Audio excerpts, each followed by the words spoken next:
Kau ini siapa? Pemuda kampung miskin. Datang ke rumah orang kaya seperti kami dan berani bicara soal menyembuhkan anakku. Jangan konyol, Rohman. Lihat dirimu baju compang-camping, tangan penuh lumpur, bau tanah pun masih menempel. Kau pikir air dari sumur kotormu bisa menyembuhkan mata anakku? Dasar orang desa tak tahu diri. Dunia ini bukan tempat untuk mimpi orang sepertimu. Langit sore menggantung muram di atas desa kecil tempat Rohman tinggal. Pemuda itu berjalan menunduk, membawa karung lusuh berisi peralatan kayu dan kain lap. Hari itu ia dipanggil ke rumah keluarga kaya di ujung kota. Keluarga Hartono untuk membersihkan halaman dan memperbaiki pagar. Begitu tiba di halaman luas dengan gerbang besi megah, dua penjaga menatapnya dengan jijik. "Hei, kamu yakin dipanggil ke sini? Tempat ini bukan untuk orang sepertimu," ujar salah satu dengan nada menghina. Rohman menunduk sopan. "Saya dipanggil untuk memperbaiki pagar, Pak." "Pagar?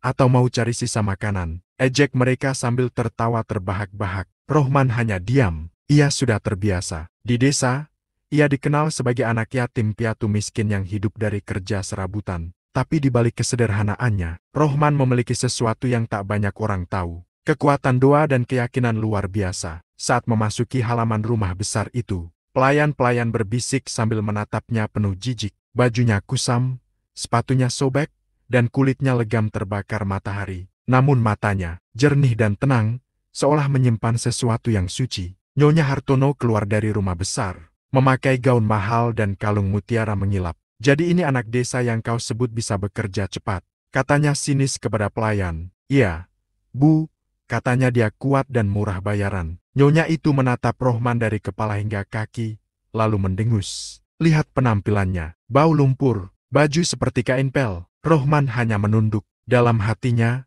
ia berkata pelan, "Aku datang bukan untuk dipuji, tapi untuk bekerja dengan ikhlas." Namun hari itu takdir sudah menunggu. Di jendela lantai 2, seorang gadis muda tampak duduk diam, matanya terpejam kosong. Ia tidak menatap ke arah Rohman karena ia memang tidak bisa melihat. Itulah Nona Melani, putri tunggal keluarga Hartono, yang sudah 3 tahun buta setelah kecelakaan. Rohman berhenti sejenak, menatap ke arah jendela itu dengan iba. Ia berbisik pelan, "Semoga Tuhan memberi jalan bagiku untuk menolongmu, Nona." Pelayan yang mendengarnya malah menertawakan. "Hahaha, tolong, kamu pikir kamu siapa? Dukun kampung, lihat diri kamu dulu sebelum bicara besar." Namun Rohman hanya tersenyum kecil. Ia tahu, suatu hari nanti semua hinaan itu akan berubah menjadi penyesalan. Ia tidak tahu bagaimana caranya, tapi ia percaya, jika Tuhan menghendaki, bahkan tangan yang kotor pun bisa menjadi perantara keajaiban. Dan hari itu,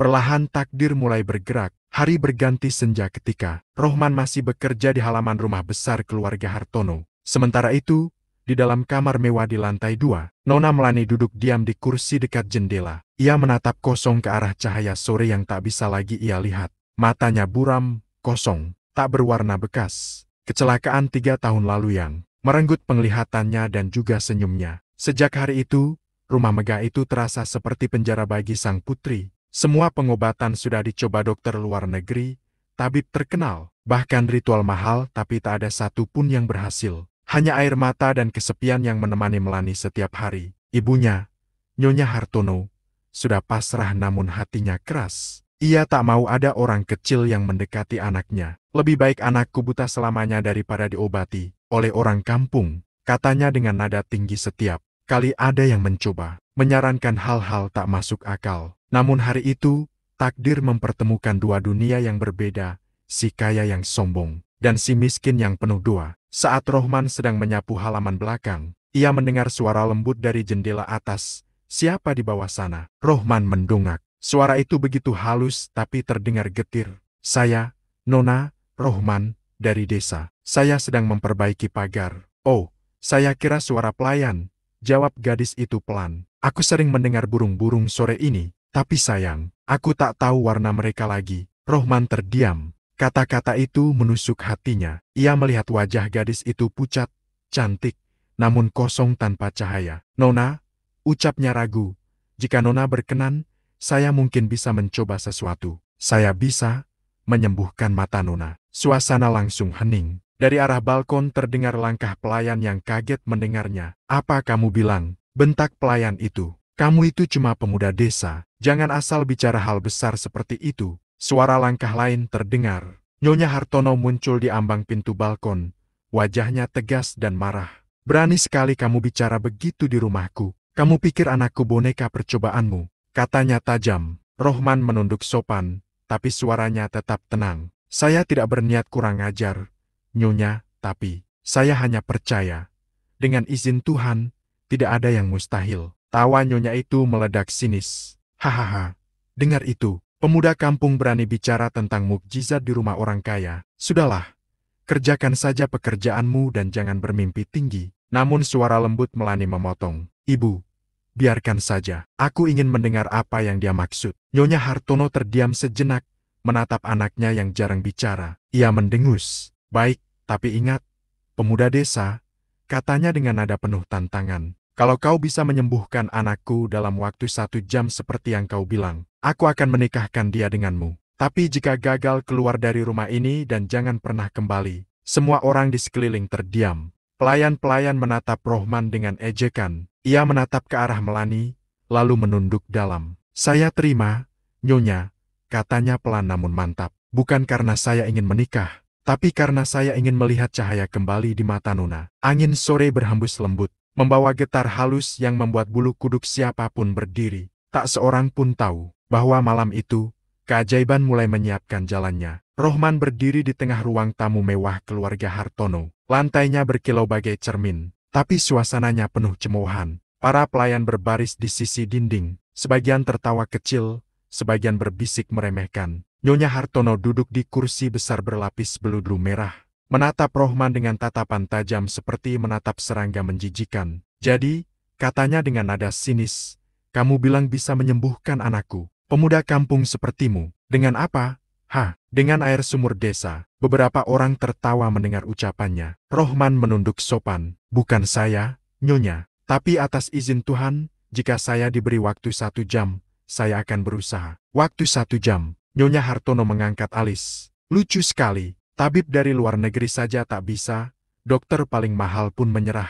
Dan kamu, yang bahkan sepatumu sobek, datang membawa harapan palsu. Pelayan lain menimpali. Hahaha, nanti kalau gagal, mungkin dia akan bilang Tuhan belum izinkan. Tawa pun meledak di seluruh ruangan. Tapi di tengah ejekan itu, hanya Melani yang diam. Ia duduk di kursi roda, wajahnya lembut namun penuh kesedihan. Diam kalian, seru gadis itu pelan tapi tegas. Semua mata beralih padanya. Biarkan dia mencoba. Suasana mendadak sunyi. Nyonya Hartono menatap anaknya tidak percaya. Melani, kau serius? Kau percaya pada anak kampung bau tanah ini? Ibu, semua orang sudah mencoba dan gagal. Biarkan aku memberi kesempatan sekali saja. Jika Tuhan berkehendak, siapapun bisa jadi perantaranya. Kata-kata itu membuat Rohman menunduk haru. Ia menggenggam erat tangannya yang kasar, seolah sedang menahan doa di dalam diri. Namun sang ayah, Tuan Hartono, yang sedari tadi diam di kursi panjang, akhirnya bicara. Suaranya berat dan dingin. Baiklah, anak muda, katanya. Kau punya 1 jam. Jika kau gagal, jangan pernah terlihat di kota ini lagi. Tapi jika kau benar-benar bisa menyembuhkan anakku. Ia menatap tajam, lalu tersenyum tipis. Aku akan menepati kata-kataku. Aku akan menikahkan kau dengan Melani. Suara bisik-bisik langsung memenuhi ruangan. Menikahkan anak Hartono dengan pemuda miskin? Mustahil. Dia pasti gila kalau berpikir bisa sembuhkan Nona. Namun Rohman tidak menjawab satu pun ejekan itu. Ia melangkah perlahan mendekati Melani. Nona, katanya lembut, izinkan saya menyentuh tangan Anda sebentar. Gadis itu mengangguk pelan. Saat tangan mereka bersentuhan, hawa hangat seolah mengalir. Rohman menutup matanya, membisikkan doa lirih yang hanya Tuhan yang tahu artinya. Nyonya Hartono berdiri dengan wajah marah. Cukup drama ini. Kalau dalam 1 jam anakku tidak melihat, aku akan pastikan kamu tidak pernah dapat kerja dimanapun lagi. Rohman hanya menunduk, lalu berkata tenang. Bukan saya yang menentukan waktunya, Nyonya. Hanya Tuhan yang tahu kapan cahaya akan datang. Dan kata-kata itu membuat semua orang terdiam. Untuk pertama kalinya, rumah mewah itu terasa dingin dan sunyi. Hanya suara detak jam dinding yang terdengar, menandai dimulainya 1 jam penuh takdir yang akan mengubah segalanya. Suasana ruang tamu keluarga Hartono malam itu terasa tegang. Lilin-lilin besar di sisi ruangan bergetar tertiup angin. Bayang-bayang menari di dinding seolah menunggu keajaiban atau kehancuran. Di tengah ruangan, Rohman duduk bersila di lantai marmer dingin. Di hadapannya, Nona Melani duduk tenang dengan mata terpejam. Sementara seluruh penghuni rumah berdiri mengelilingi mereka dengan pandangan penuh keraguan. Rohman meletakkan wadah kecil berisi air putih di depannya. Air itu ia ambil sendiri dari sumur tua di belakang, rumah sumur yang bahkan pelayan pun enggan mendekatinya karena dianggap angker. Namun bagi Rohman, air itu bukan sekadar air. Ia telah membacakan doa-doa suci di setiap tetesnya. Nyonya Hartono melipat tangan di dada, wajahnya penuh sinis. Jadi ini caramu, anak kampung, air sumur dan doa. Kami sudah bayar dokter dengan biaya miliaran, tidak ada yang berhasil. Dan kau pikir dengan air kampung kotor ini bisa menyembuhkan anakku? Rohman tetap diam, tidak menoleh. Suaranya pelan namun bergetar karena keyakinan. Saya tidak menyembuhkan siapapun, Nyonya. Saya hanya berdoa, semoga Tuhan yang melakukannya. Cukup, bentak Nyonya Hartono. Suaranya bergema di ruangan besar itu. Aku tidak mau dengar khotbah dari orang miskin. Jika kau gagal, aku bersumpah akan buat hidupmu lebih sengsara dari tanah tempatmu lahir. Pelayan-pelayan menahan tawa di belakang, berbisik pelan. Kasihan, mungkin nanti dia malah diusir tanpa bayaran. Anak kampung ini memang bodoh. Pasti cari perhatian biar dikasihani. Namun Melani membuka mulutnya, suaranya lembut namun tegas. Ibu, biarkan saja. Aku ingin mencoba. Jika dia hanya berdoa, apa salahnya? Rohman menatap gadis itu sejenak. Ada sesuatu yang berbeda dalam dirinya, cahaya kecil dalam gelap. Ia mengambil air itu, mengangkatnya dengan kedua tangan, lalu membaca doa lirih. Suara doanya begitu lembut hingga membuat bulu kuduk berdiri. Kata-kata asing, tapi penuh getaran yang menenangkan. Udara di ruangan seolah berubah dari panas menjadi teduh. Namun Nyonya Hartono malah menertawakan dengan nada menghina. Hahaha, lihat, dia membaca mantra kampung, dasar dukun murahan. Tapi Rohman tak terganggu. Ia mencelupkan jari ke air itu, lalu mengusap perlahan kelopak mata Melani yang tertutup. Dengan izinmu, ya Tuhan, bisiknya pelan, berilah dia cahaya yang hilang. Tetes air itu menetes perlahan ke pipi sang gadis. Hening, tak ada suara. Semua mata menatap, menunggu hasil yang mereka anggap mustahil. Beberapa detik, terasa seperti jam. Rohman terus berdoa dalam hati, wajahnya mulai berkeringat. Ia menunduk dalam, seolah sedang memohon dari dasar jiwanya. Nyonya Hartono melangkah maju, menepuk meja dengan keras. Cukup sandiwaranya, kau sudah buang waktuku. Anak kampung tetaplah anak kampung. Tidak ada doa yang bisa melawan nasib. Tapi sebelum ia sempat menarik anaknya pergi, Melani tiba-tiba mengerang pelan. Ibu, ada cahaya. Semua orang terpaku. Rohman masih menunduk, tangannya gemetar, tapi senyumnya perlahan muncul. Jangan buka mata dulu, Nona. Biarkan Tuhan menyelesaikannya. Hening kembali menyelimuti ruangan. Tapi kali ini bukan karena kebencian melainkan karena sesuatu yang mulai terasa. Ajaib. Ruangan besar itu membeku dalam diam. Semua mata tertuju pada Nona. Melani yang perlahan membuka matanya. Sedikit kelopak matanya bergetar, seperti mencoba menangkap sesuatu yang lama hilang. Cahaya lilin di meja berkilau lembut, memantul di bola matanya yang tadinya buram. Ibu, aku bisa lihat cahaya, katanya lirih.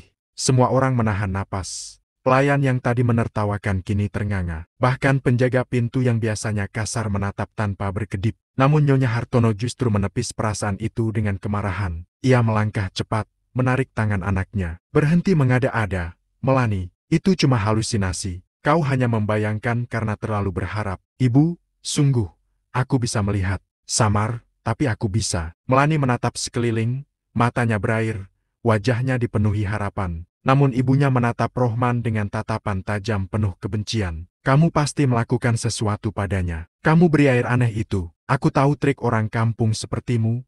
Main sihir, main tipu-tipu. Rohman tetap menunduk, suaranya tenang. Saya tidak punya apa-apa selain doa, Nyonya. Saya hanya memohon agar Tuhan berkenan menolongnya. Tuan Hartono yang sedari tadi diam, akhirnya berdiri dari kursinya. Suaranya dalam dan tegas. Cukup, Susi, katanya pada istrinya. Aku melihat sendiri mata anak kita tadi bergerak. Ada perubahan nyata. Nyonya Hartono berbalik, terkejut. Kau juga percaya anak kampung ini? Tuan Hartono menatap Rohman tajam. Aku tidak tahu apa yang kau lakukan, anak muda. Tapi kalau kau yakin bisa menyembuhkannya sepenuhnya, aku beri kau tantangan terakhir. Semua orang kembali tegang. Besok pagi, lanjutnya, kau datang lagi. Di depan semua orang, di hadapan dokter keluarga kami. Jika anakku benar-benar bisa melihat dengan jelas, aku akan tepati janjiku. Ia berhenti sejenak, lalu menatap tajam dengan nada dingin. Tapi jika tidak, aku pastikan hidupmu akan hancur. Aku punya kekuasaan untuk membuatmu tak diterima dimanapun. Pelayan-pelayan kembali berbisik, menatap Rohman dengan tatapan kasihan bercampur ngeri. Namun pemuda desa itu hanya menunduk hormat, lalu menjawab pelan tapi pasti. Saya terima, Tuan, jika ini kehendak Tuhan. Besok mata Nona Melani akan benar-benar melihat. Nyonya Hartono mendengus sinis. Kita lihat saja besok. Mungkin malam ini dia akan lari dari rasa malu. Rohman berdiri perlahan, memandang Melani yang menatapnya dengan mata berair. Nona, percayalah, bukan saya yang menolong Anda, tapi doa yang tulus akan selalu sampai pada Tuhan. Ia kemudian berpamitan dan melangkah keluar rumah besar itu, meninggalkan keheningan panjang di belakangnya. Langit malam terbuka lebar, angin berhembus lembut membawa bau hujan. Di kejauhan, Rohman berhenti sejenak, menatap langit dan berbisik lirih. Ya Allah, esok adalah hari penghakiman antara keangkuhan dan keikhlasan. Berilah hambamu kekuatan. Sementara itu di rumah besar, Nyonya Hartono menatap anaknya yang masih menangis. Dalam hatinya ia berkata pelan, kalau pemuda itu benar-benar bisa menyembuhkanmu, mungkin aku harus mulai takut pada kekuasaan yang lebih tinggi dari harta. Namun ia segera menggeleng, menepis perasaan itu. Tidak, bisiknya dengan nada benci. Anak miskin tak mungkin menandingi takdir keluargaku. Tapi takdir justru sedang bersiap membuktikan kebalikannya. Malam turun perlahan, menelan langit desa dalam kegelapan yang pekat. Di pinggir sawah yang sepi, hanya terdengar suara jangkrik dan desir angin menerpa ilalang. Di sanalah Rohman duduk bersila di bawah pohon besar, ditemani pelita kecil dan segayung air yang sama. Air yang sebelumnya ia gunakan untuk mengusap mata Nona Melani. Ia menatap air itu lama sekali, seolah di dalamnya tersimpan harapan terakhir bagi seorang gadis yang belum pernah memandang dunia dengan sempurna. Ya Allah, bisiknya pelan, suaranya lirih tapi dalam. Aku bukan siapa-siapa. Aku hanya anak kampung yang penuh dosa dan kekurangan. Tapi Engkau Maha Pengasih. Jika hari esok adalah jalan untuk menampakkan kuasamu, maka jadikanlah hamba ini perantaramu, bukan untuk kebanggaan, tapi agar mereka tahu bahwa Engkau benar-benar ada. Angin malam berhembus lembut, membuat nyala pelita bergoyang. Rohman menundukkan kepala, membaca ayat-ayat pendek yang dihafalnya sejak kecil. Air matanya menetes satu demi satu, jatuh ke tanah, membasahi bumi yang dingin. Di kejauhan, rumah keluarga Hartono tampak seperti benteng yang menjulang, penuh kemewahan tapi kosong dari ketenangan. Rohman menatap ke arah sana, lalu menutup matanya lagi. Ia teringat hinaan yang keluar dari mulut Nyonya Hartono. Setiap kata tajamnya seolah masih menggema di telinga. Orang kampung bau tanah, jangan bermimpi besar. Air sumur kotor tak akan menyembuhkan apapun. Kalau gagal, aku akan buat hidupmu hancur. Setiap ejekan itu justru menjadi bahan bakar bagi hatinya untuk berdoa lebih dalam. Ia tahu, keajaiban tak akan datang karena kekuatan manusia, tapi dari keyakinan yang tak tergoyahkan. Beberapa jam kemudian,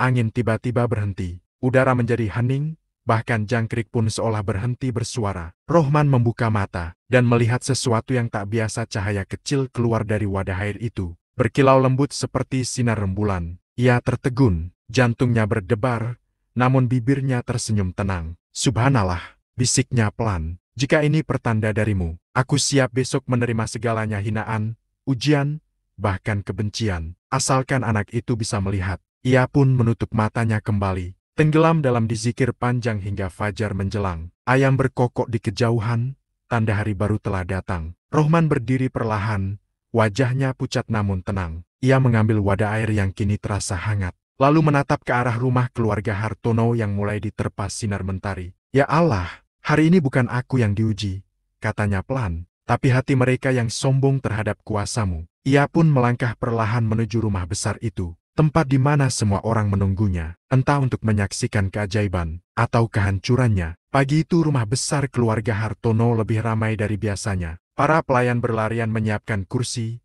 meja, dan sarapan untuk tamu penting. Seorang dokter keluarga, lengkap dengan jas putihnya, sudah datang bersama dua asistennya. Semua berkumpul di ruang tengah, ruangan yang semalam menjadi saksi antara keangkuhan dan keyakinan. Nyonya Hartono berdiri di tengah ruangan dengan wajah angkuh.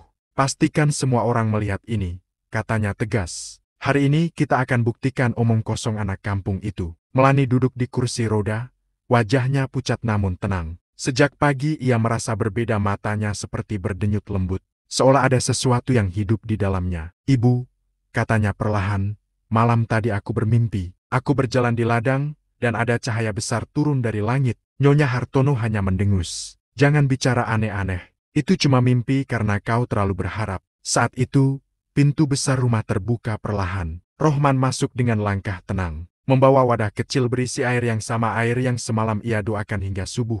Pakaian sederhananya masih basah oleh embun. Wajahnya tampak lelah namun matanya bersinar tenang. Pelayan-pelayan langsung berbisik-bisik, "Itu dia, anak kampung yang katanya bisa sembuhkan Nona. Hahaha, kita lihat nanti apakah Tuhan benar mau dengar doanya." Tuan Hartono berdiri dari kursinya. "Anak muda," katanya dengan nada berat, "kami beri kau kesempatan terakhir. Di depan kami semua, di depan dokter, tunjukkan apa yang kau katakan." Rohman menunduk hormat. "Saya tidak bisa menjanjikan apapun, Tuan, saya hanya bisa berdoa. Hasilnya bukan dari saya." Ia lalu mendekat ke arah Melani, yang kini menatap samar-samar ke arahnya. "Rohman," suara lembut itu terdengar lirih, "aku percaya padamu." Ucapan itu membuat suasana hening. Bahkan Nyonya Hartono terdiam sesaat. Rohman tersenyum tipis, lalu membuka wadah air itu, mengangkatnya perlahan ke depan semua orang. Ia membaca doa dengan suara lembut, begitu dalam, hingga udara ruangan terasa berbeda. Suaranya menenangkan,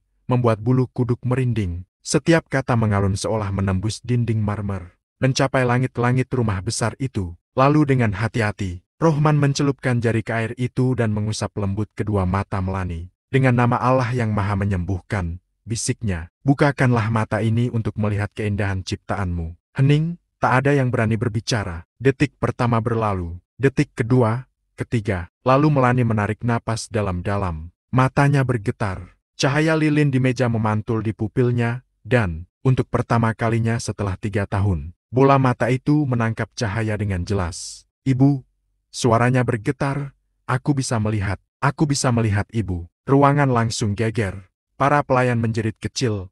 Dokter tertegun memeriksa matanya dengan senter. Ini luar biasa," kata dokter itu kagum. "Tidak ada penjelasan medis. Sarafnya hidup kembali. Ini tak masuk akal." Nyonya Hartono berdiri terpaku, wajahnya pucat seperti kehilangan kekuatan. Air mata jatuh dari matanya tanpa ia sadari. "Itu, benar kau bisa lihat?" Suaranya bergetar. Melani tersenyum sambil memegang tangan ibunya. "Ibu, aku melihat semuanya. Wajah ibu, ayah, bahkan wajahnya," katanya sambil menatap Rohman. "Aku melihatnya dengan jelas." Rohman menunduk dalam-dalam, menahan air mata. "Bukan saya yang menyembuhkan, Nyonya. Itu semua atas izin Tuhan." Semua orang di ruangan menatap pemuda desa itu, orang yang semalam dihina, direndahkan, ditertawakan, kini berdiri dengan wibawa yang tak bisa dibeli oleh kekayaan manapun. Namun di balik keajaiban itu, masih ada janji besar yang belum terucap. Janji Tuan Hartono tentang pernikahan yang kini menjadi kenyataan di depan mata. Suasana rumah keluarga Hartono berubah seketika. Ruangan yang semalam penuh tawa ejekan kini dipenuhi isak haru dan tatapan kagum. Semua orang yang tadi menertawakan Rohman kini menunduk malu, tak berani menatap wajah pemuda desa itu.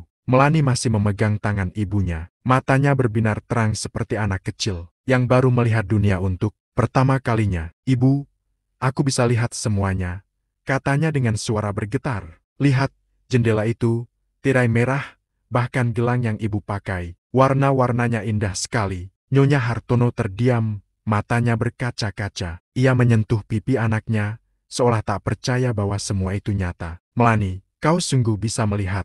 "Iya, Bu." Melani tersenyum sambil memeluknya erat. "Aku bisa melihat wajah ibu yang selama ini cuma bisa aku bayangkan." Tuan Hartono berdiri tak jauh dari mereka, terdiam lama. Tatapannya beralih ke Rohman, yang berdiri dengan kepala tertunduk. Wajahnya tetap sederhana tanpa rasa bangga. "Anak muda," katanya perlahan, "kau benar-benar sudah mengubah segalanya." Rohman menunduk lebih dalam. "Saya tidak melakukan apapun, Tuan, semua karena kehendak Allah."